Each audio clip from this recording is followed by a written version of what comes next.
Ok, ciao ragazzi, oggi ripariamo un Meizu U20.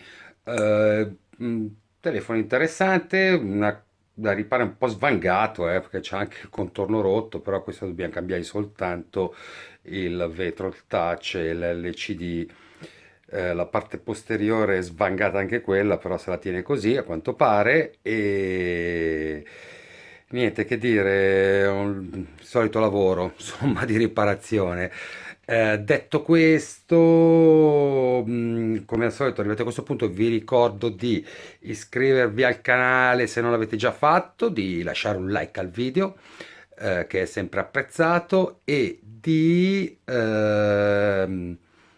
avete un problema, di scriverlo nei commenti, quindi legati chiaramente a questo tipo di telefono. Un problema, se avete un problema, non di scrivere le cose, no scherzo, scrivete quello che volete, l'importante è che sia legato al video.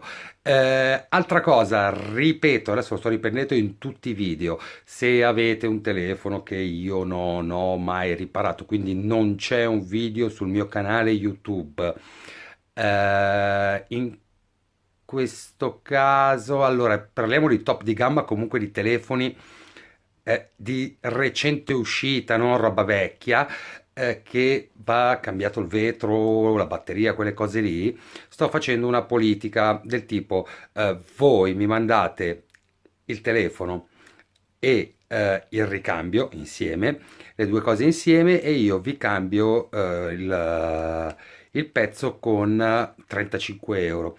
Può sembrare una cosa un po' così, però se il prezzo fatturato, chiaramente 35 euro più IVA e ricevute tutto quanto, per essere chiari. Può sembrare una stupidata, però visto che questa cosa l'abbiamo già fatta con lo Xiaomi Mi Mix 2, ed è una cosa che piace perché magari potete risparmiare qualcosina e io faccio un video in più per il mio canale. La questione è importante da capire, lo scrivete nei commenti di qualche video e io vi risponderò. Sono io che decido che tipo di lavoro si va, perché ho visto che qualcuno poi tende a cercare di decidere lui il tipo di operazione che va fatta. Io cerco di fare un lavoro fatto bene, quindi sarà che il discorso si deciderà insieme, ma comunque sostanzialmente sono io il tecnico, dico io come va fatto il lavoro. Ok, questo per chiarezza. Detto questo, va bene, dai, passiamo al video.